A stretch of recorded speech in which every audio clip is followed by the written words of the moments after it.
There's a house sitting out in the Pamlico Sound, east of the US state of North Carolina. It was built on a promise. The original owner asked the electricity company a simple question. If we build here, will you bring power? They said yes, so the house was built. And once it was finished, the answer changed. Suddenly, the price to connect it spiralled out of control.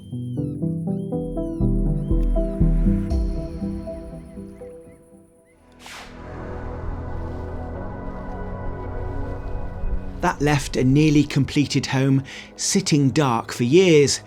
It was structurally sound, architecturally beautiful, but without reliable power, functionally useless. What no one realised then was that technology would eventually catch up.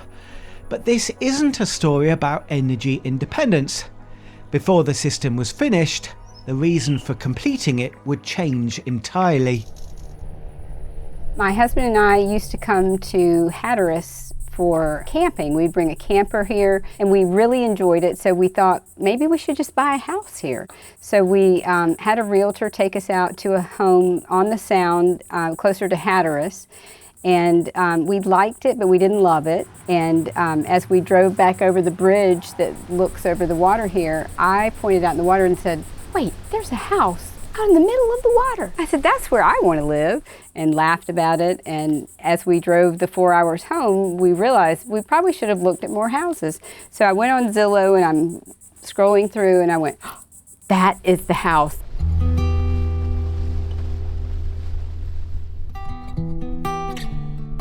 For Shelli and her husband Daniel, it started as a passing comment from a bridge, a half-serious dream.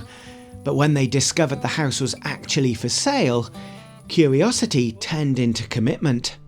The structure was there, the potential was obvious. The problem was still the same: no grid connection and a power company that kept increasing its installation costs.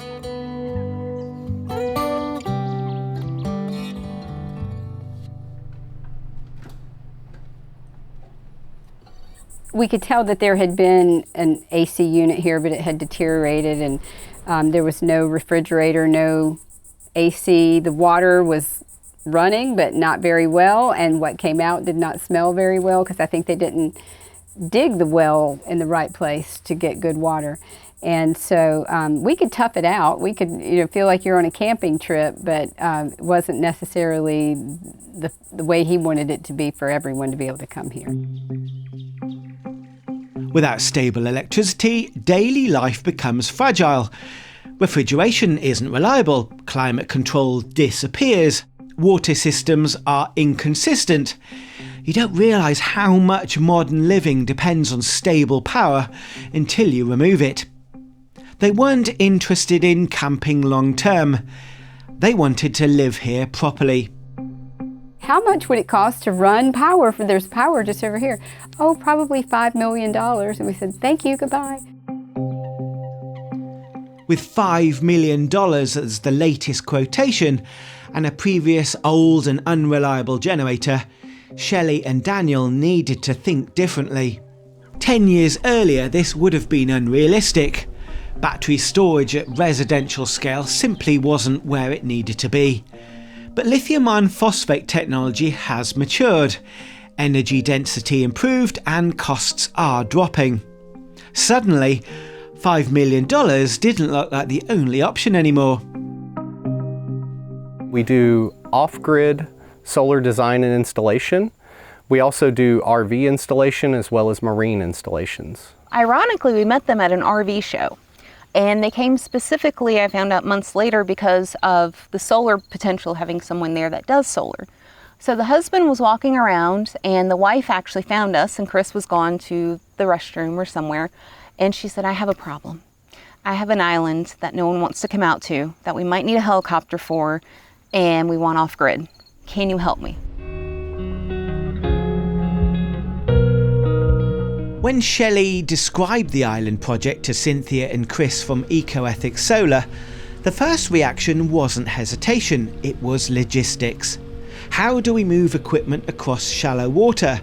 How do we build something serviceable 2 miles offshore? How do we make it robust enough to run a full home? It's very shallow, it's very difficult to get out here. When the northeast winds blow, the water just disappears, and nobody is willing to come out to this island. Even though we're only a 2-mile walk from the marina, as the crow flies, people won't come out here. And we said, well, we'll come out. There's no truck access here, no standard delivery.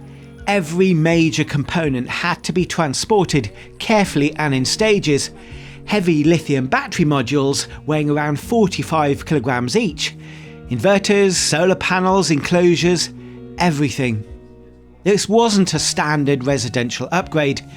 It was a completely self-contained energy system built from the ground up, miles away from the grid. The core of the system is built around Pylon-Tech Pelio lithium iron phosphate batteries. Each module has over 5 kilowatt hours of nominal capacity and designed for residential use rather than industrial environments. 4 modules stacked together create over 25 kilowatt hours of storage. This install uses 3 of those 4 module stacks. This gives the island over 61 kilowatt hours of usable energy storage. For context, that's not emergency backup, that's whole home capacity. With 95% depth of discharge capability and long cycle life, it's built for daily use, not occasional outages. Energy storage alone isn't enough. It needs stable conversion into usable AC power. That's handled by 2 Victron Energy Quattro inverter chargers. Running in split-phase configuration, they provide full residential 120 and 240 volt power to the house. Under each Quattro sits a VE panel. This US market electrical panel is designed specifically to centralize AC and DC connections for Victron inverter systems. Each includes a 50 amp AC bypass assembly, a 250 amp DC disconnect breaker, a 500 amp shunt and pre-wired breakers for safe and compliant installation. Solar charging is managed by a Victron Energy Smart Solar MPPT RS 450-200. It accepts up to 450 volts of PV input and can deliver up to 200 amps of charge current into a 48 volt battery system, with a maximum charge power of around 11.5 kilowatts. Integrated Bluetooth and VE CAN connectivity allow remote monitoring and firmware updates. Alongside the solar panels, the system also integrates wind generation. A turbine mounted on the outhouse feeds into a dedicated wind controller, providing an additional energy source when solar production drops and adding resilience during storms or extended cloudy periods.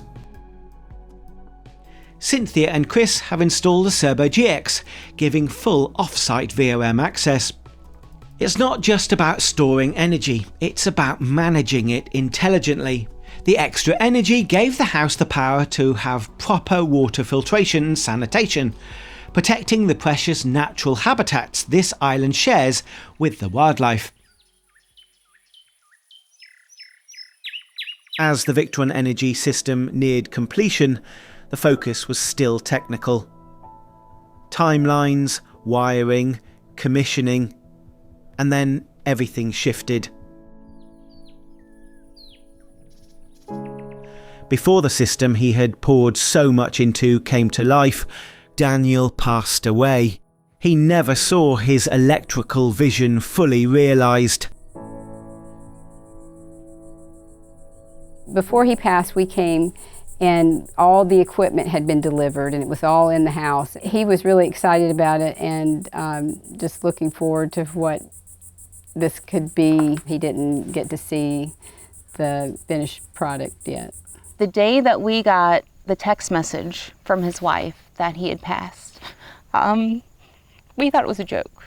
It was April Fool's, like the day after April Fool's, and I immediately called her and said, "Tell me this is not real." And she said, "It doesn't feel real, but it is." So it was very sudden, it was unexpected. He was very young. I think he wasn't even in his 60s yet.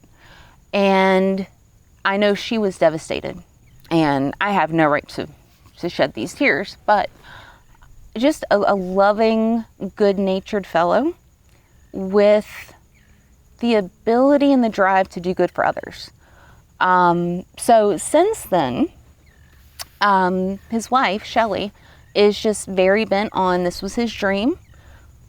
He got it going. We're not going to give up on it. We're going to see it through the way he wanted it. His exact words were, "I want to use all the technology of man to get away from man."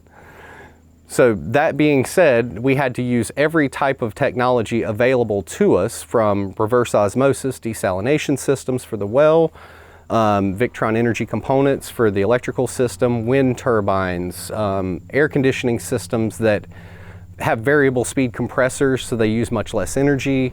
All the appliances have to be energy efficient to maximize what generation that we have.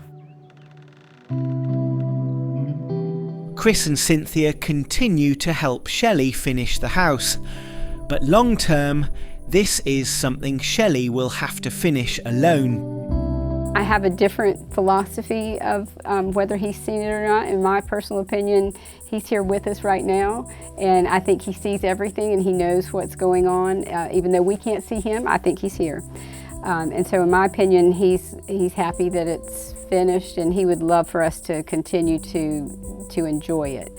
Problem I have is getting out here is a little difficult. I've already had to learn how to drive the pontoon boat back home, the ice cream truck, and things that I didn't think I could do. So I figure if I can just learn how to drive his boat, maybe I can bring people out. But we're looking at other options to have someone that could help me get out here. My goal is to make it warm and cozy and something that you would want to actually come and sit in.